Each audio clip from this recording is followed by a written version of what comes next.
Abarayikorwase orogongo rwa Western bakorawa n'umukonyi bw'umugavana we county ya Kakamega Ayub Savula nigo baesokire na kwamereria engana ya GMO notauna abaremi bense ya Kenya nigo babwateribaga ryogosimeke ndagera na koneria serikali na igo muroberio yo nigo bwenerete gutuguterware.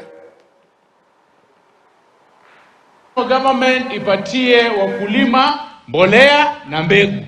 Tupande mahindi, waachana na maneno ya kutuambia wanatoa mahindi kule ngambo ya GMO. Wakulima hapa Likuyani are ready to produce maize to serve this country. Kenya iwe na food security. Ukiimport mahindi kutoka nje, unapeleka pesa nje, unapeleka utajiri wa nje.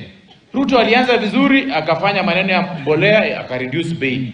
Tunataka pia hii maneno mengine hii fertilizer kama amereduce tena aongezee hao wakulima farm inputs. Si ndio hiyo? Sisi tunawaambia hii maneno ya GMO, pelekeni hii maneno polepole. Kama kuna nchi kubwa duniani wale ambao wanaelewa hii maneno wamekataa maneno ya GMO. Sisi tukichukua tuchukue na utaratibu sana.